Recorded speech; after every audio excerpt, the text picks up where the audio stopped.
Hello friends, welcome to my channel stories by Garma Kushwaha. दोस्तों, जैसा कि आप जानते हैं, मैं हर रोज़ आपके लिए अलग अलग और रहस्यमयी कहानियाँ लेकर आती हूँ और कुछ इसी तरह की एक कहानी मैं आज भी आपके लिए लेकर आई हूँ। दोस्तों, मेरी कहानी के पिछले भाग में आपने द मिस्ट्री ऑफ वेयरवुल्फ का 5वां भाग सुना और आज मैं आपको उसी कहानी का 6ठा भाग सुनाने जा रही हूँ। हमारी ये स्टोरी थोड़ी लंबी है। उम्मीद है आपको अभी तक स्टोरी बोरिंग नहीं लग रही होगी। मुझे कमेंट करके ज़रूर बताइएगा। तो चलिए शुरू करते हैं हमारी आज की वीडियो।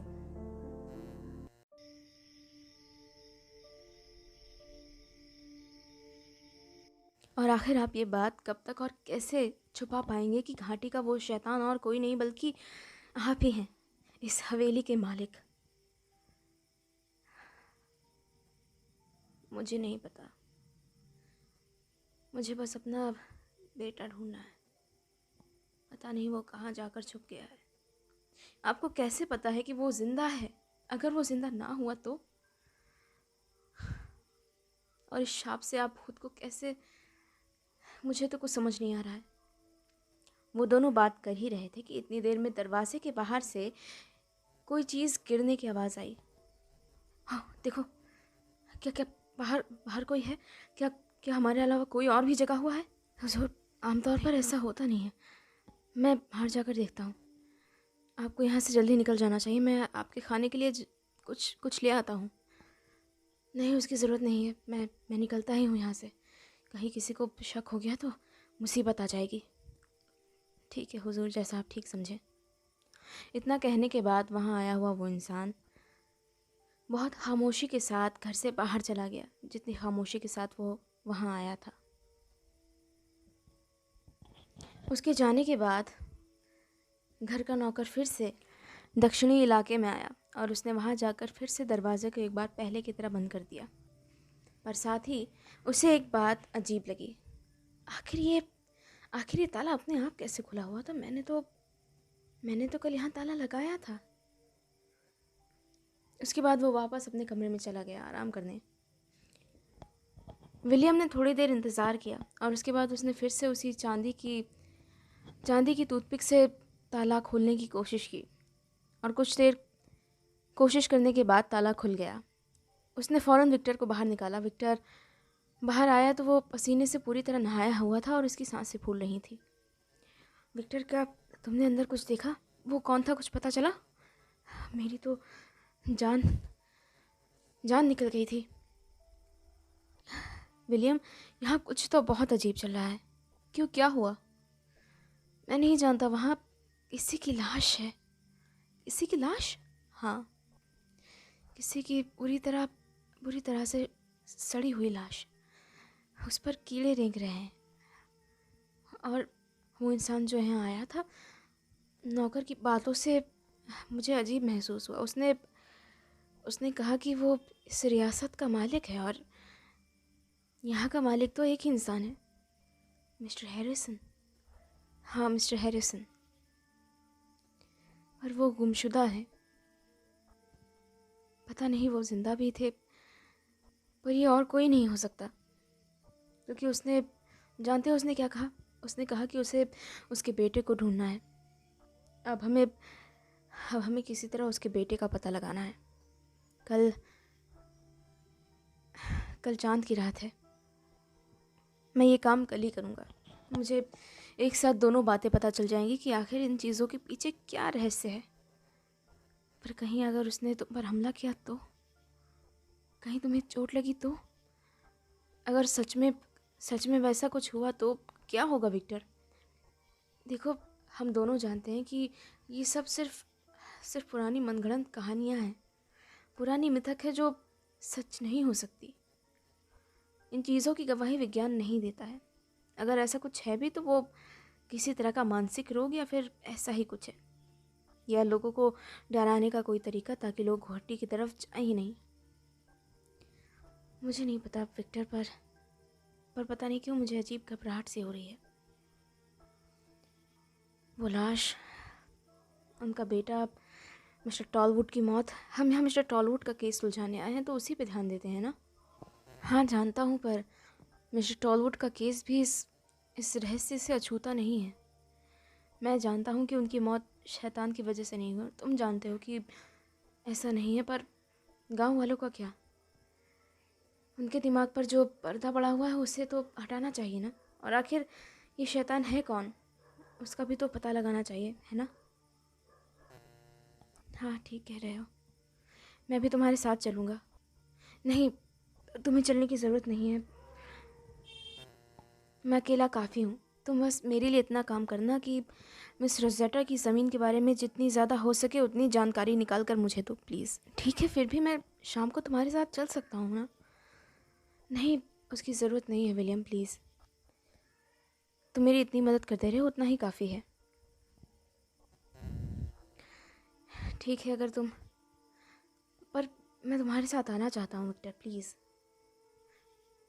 ठीक है, अगर तुम इतना कह रहे हो तो हम साथ चलेंगे।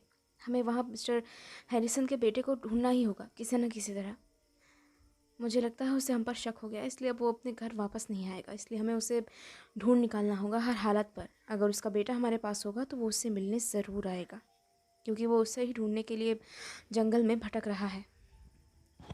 ठीक है, फिर कल कल का काम तय रहा। ठीक है। अगले दिन सुबह के वक्त ही विलियम घर से बाहर निकल गया रोज़ेटा की ज़मीन के बारे में ज़्यादा से ज़्यादा जानकारी निकालने के लिए। और वहीं दूसरी तरफ विक्टर जंगल की तरफ निकल गया वहाँ के रास्ते देखने के लिए और वहाँ के हालात जानने के लिए। एक बार फिर वो उस गुफ़ा की तरफ गया जहाँ वो लोग पहले गए थे। वहाँ पर अब पहले की तरह राख और बाकी चीज़ें नज़र नहीं आई, वो खाली थी। इसका मतलब वहाँ रहने वाला वो जगह छोड़कर आगे बढ़ चुका था। पर विलियम ने आस नहीं छोड़ी। उसने एक लंबी रस्सी का टुकड़ा लिया और उसे गुफा से बाहर एक पेड़ से बांध दिया और उसी के सहारे वो धीरे धीरे गुफा के अंदर की तरफ जाने लगा। और कुछ ही देर बाद वो उस मुहाने पर आ गया जहाँ जाकर उनका शिकार गायब हो गया था। चारों तरफ से अलग अलग रास्ते खुले हुए थे। विक्टर को समझ नहीं आया कि किस तरफ जाया जाए, पर फिर उसे एक रास्ते की तरफ से रोशनी आती हुई नज़र आई और उसे उम्मीद हुई कि उसी तरफ जाना ज़्यादा सही रहेगा। और विक्टर फौरन उसी ओर गया, रस्सी के सहारे चलते हुए, ताकि वो रास्ता ना भूल जाए। कुछ ही देर बाद विक्टर काफ़ी आगे निकल गया। उसे सुरंग का दूसरा मुहाना नज़र आने लगा। उस तरफ भी बिल्कुल पहले की तरह ही गहरे जंगल थे, पर यहाँ जंगल उतना घना नहीं था जितना कि घाटी में था। और उसका शक बिल्कुल सही था। गुफा के मुहाने पर उसे कुछ ऐसी चीज़ें मिली जिससे देखकर ऐसा लगता था कि यहाँ पर कोई इंसान तो रहता है। कुछ पुराने कपड़े, कुछ खाने पीने की चीज़ें, फलों के बीज और कुछ अधजली लकड़ियाँ। विक्टर इससे बहुत खुश हुआ और उसने फ़ौरन वहाँ से वापस जाने का फ़ैसला लिया, ताकि वहाँ रहने वाले को इस बात का ज़रा भी अंदाज़ा ना हो सके कि विक्टर वहाँ तक गया था। विक्टर फ़ौरन वहाँ से वापस आ गया। उसके बाद उसने गांव में 2-4 लोगों से पूछताछ की। क्या सच में आप आज रात के वक्त उस घाटी में जाएंगे? मेरा कहा मानिए हुजूर, आप उस घाटी में ना जाइए। आपकी अपनी ज़िंदगी है, आपका परिवार है, आपकी माँ है शहर में। इससे बेहतर होगा कि आप वापस अपने घर चले जाएं। मिस्टर टॉलवुड, वो तो वैसे भी बहुत घटिया इंसान था। उसके बारे में पता लगाकर किसी को क्या मिलने वाला है? वैसे भी उसका परिवार नहीं था, ना कोई उसे चाहने वाला था। तो आखिर आप इतनी मेहनत क्यों करते हैं? आप भले इंसान लगते हैं, इसलिए आपसे इतना कह रहा हूँ। आप वापस चले जाइए। देखिए, जो मेरा काम है वो तो मैं करूँगा ही। आपने मुझे सलाह दी, उसके लिए बहुत शुक्रिया। हाँ, लगता है तुम इतनी आसानी से नहीं मानने वाले हो। ठीक है, अगर तुम जाना चाहते हो तो मेरी एक सलाह ज़रूर मानना। अपने साथ एक बंदूक और चांदी की गोलियां ज़रूर रखना। अगर तुम्हारे पास वो नहीं है तो मैं उसका इंतज़ाम करवाए देता हूँ। चांदी की गोलियां क्यों? क्योंकि एक वही चीज़ है जिससे वो शैतान डरता है। अगर खुद को बचाना चाहते हो तो तुम्हें उसका इस्तेमाल करना ही पड़ेगा, मेरी सलाह मानो तो। अच्छा, वैसे मुझे अपने दोस्त के लिए एक गन की ज़रूरत तो है। अगर इंतज़ाम हो जाए तो बहुत अच्छा। ठीक है, तो फिर कुछ वक्त इंतज़ार कीजिएगा। शाम के वक्त आप यहीं आ जाइएगा, आपको आपका सामान तैयार मिलेगा। तुम सच कह रहे हो ना? ऐसा तो नहीं कि मैं तुम पर भरोसा करूं और तुम शाम को आओ ही ना? नहीं, ऐसा मत सोचिए हुजूर, हम आपकी ज़िंदगी के साथ खिलवाड़ नहीं करेंगे। ठीक है, अगर तुम कह रहे हो तो तुम पर विश्वास कर लेता हूँ। तुम्हारा नाम क्या है? मेरा नाम मेरा नाम पैट्रिक है। ठीक है पैट्रिक, तुम्हारा बहुत शुक्रिया। धीरे धीरे शाम हो आई थी। विक्टर वापस घर की तरफ गया और जब वो घर पहुंचा तो उसने देखा विलियम पहले ही वहां पहुंच चुका है। ओह विलियम, मेरे दोस्त, तो क्या तुम्हें कुछ पता चला? कुछ नहीं, सच बोलूं तो काफ़ी कुछ पता चला। जैसे कि क्या? जैसे कि वो ज़मीन जो मिस्टर रोज़ेटा की अभी बची हुई है, वो मिस्टर टॉलवुड के पास गिरवी थी। ओह हाँ,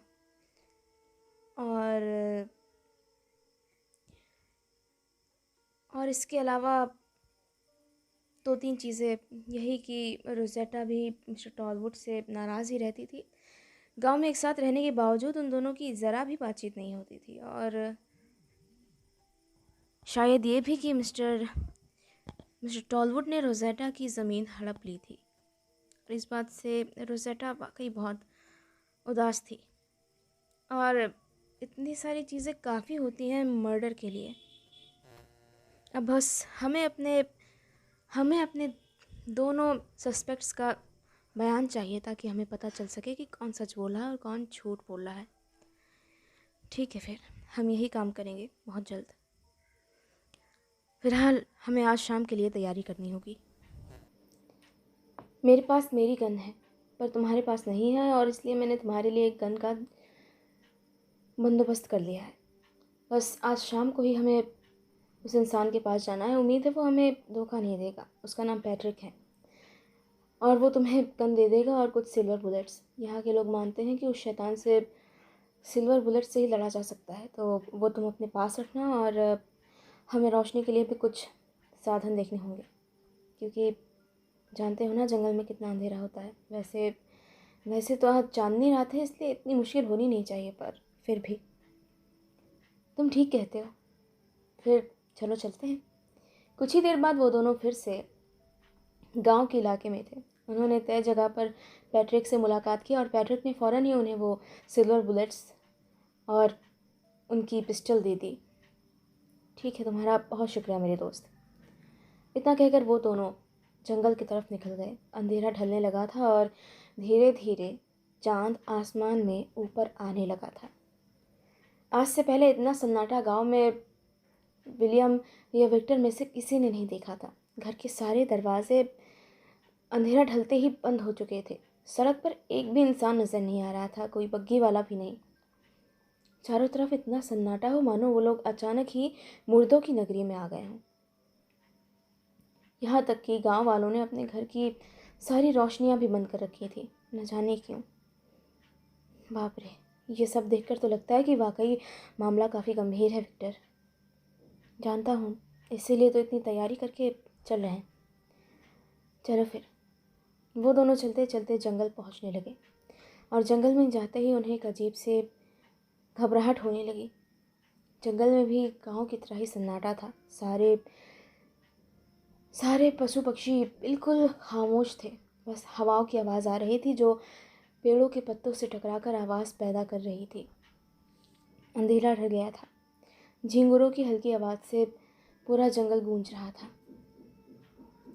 वो दोनों धीरे धीरे उस पहाड़ी की ओर बढ़े।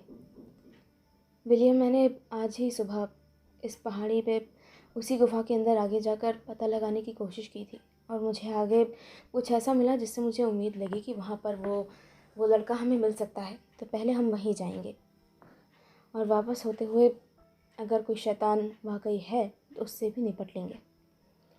ठीक है, फिर चलो।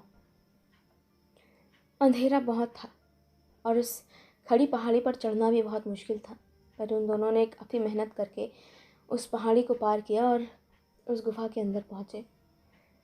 और इस बार विक्टर जानता था कि उन्हें किस रास्ते की तरफ जाना है, और इसलिए वो फ़ौरन विलियम को रास्ता दिखाने लगा। उन दोनों के हाथ में टॉर्च थी जिसके सहारे वो आगे बढ़ते जा रहे थे। आगे बढ़ते बढ़ते आखिरकार वो गुफा के मुहाने तक पहुंच गए, और उन्हें वाकई वहाँ एक परछाई बैठी हुई नजर आई। आग जल रही थी। उस चीज़ की पीठ ही उनकी तरफ थी, इसलिए वो उसका चेहरा नहीं देख पाए। दोनों दबे पाँव आगे बढ़ने लगे। तभी अचानक विक्टर के पाँव से एक पत्थर टकरा गया, जिसकी वजह से उस खामोश इंसान का ध्यान बटा और उसने फ़ौरन पीछे मुड़कर देखा। कौन हो तुम? रुक जाओ लड़के, भागने की ज़रूरत नहीं। अगर तुमने भागने की कोशिश की तो हम तुम्हें यही गोली मार देंगे। कौन हो तुम और मेरे पीछे क्यों पड़े हो? मैं तो यहाँ बैठकर किसी का कुछ बिगाड़ भी नहीं रहा। मैंने किसी का क्या बिगाड़ा है? क्यों मेरे पीछे पड़े हो? मैं तो नहीं कह रहा कि तुमने किसी का कुछ बिगाड़ा है। हमें बस तुमसे बात करनी है। क्या तुम मिस्टर हैरिसन के बेटे हो? हाँ, मैं ही हूँ वो बदनसीब। क्यों पूछ रहे हैं आप सब ऐसा? मैं पूछ रहा हूँ क्योंकि शायद तुम्हारे पिता तुम्हें ढूंढ रहे हैं।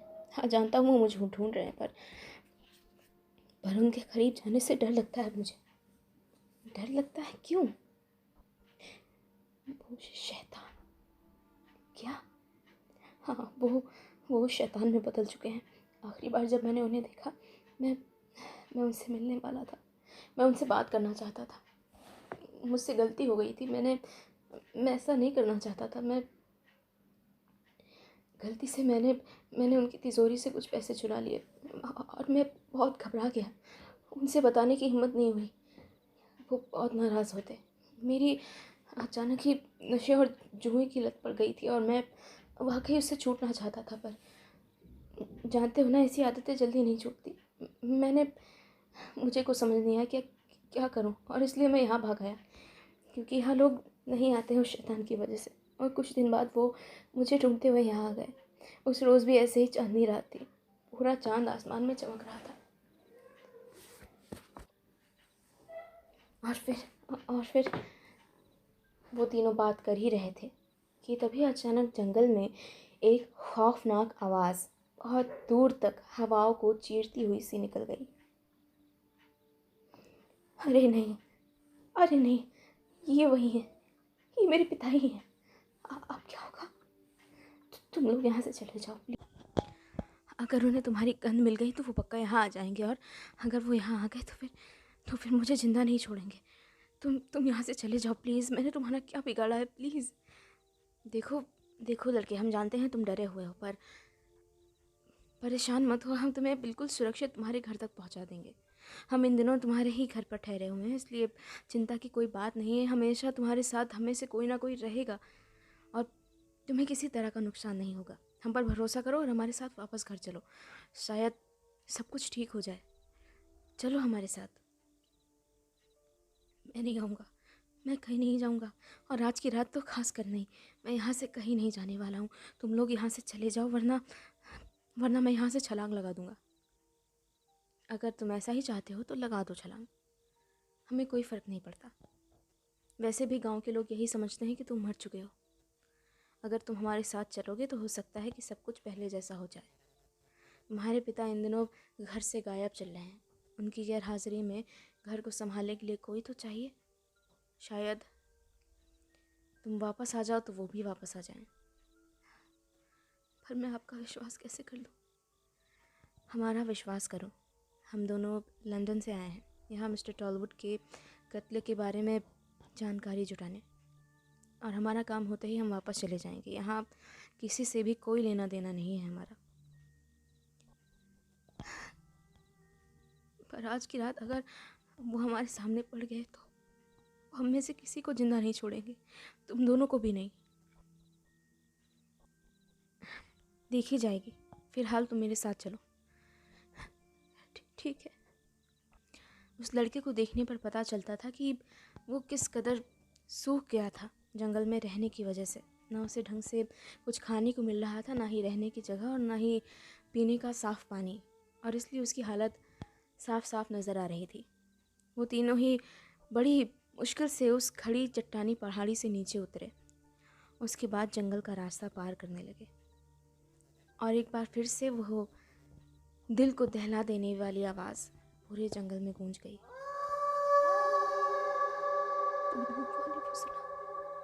वो ज़रूर हमारे आसपास है, वो हमारे आसपास है। अगर हमारे पास आए तो वो हमें जिंदा नहीं छोड़ेंगे। तुम मत डरो, मैं हम दोनों मिलके कोई ना कोई रास्ता निकाल लेंगे। फिलहाल चलो। वो दोनों आगे बढ़ने लगे जंगली रास्ते को पार करते हुए। चांदनी रात अब भी थी और चांद पूरी तरह आसमान में नज़र आने लग गया था। उसकी चांदनी पूरे जंगल को दूधिया सफ़ेदी से नहला रही थी। वो दोनों आगे बढ़ ही रहे थे कि तभी अचानक उन्हें अपने सामने कुछ ही दूरी पर एक परछाई खड़ी हुई नजर आई। अरे बाप रे! डैड। तो दोस्तों, इसी के साथ ख़त्म होती है मेरी आज की कहानी। दोस्तों, मेरी ये सीरीज़ थोड़ी सी लंबी है। उम्मीद है कि आपको मेरी कहानी बोरिंग नहीं लग रही होगी। अगर आपको मेरी कहानी पसंद आ रही है तो मुझे कमेंट करके ज़रूर बताइएगा। वीडियो अच्छा लगा हो तो अपने दोस्तों के साथ शेयर ज़रूर कीजिएगा और चैनल पर नए हैं तो चैनल को सब्सक्राइब भी ज़रूर कर लीजिएगा। Thank you.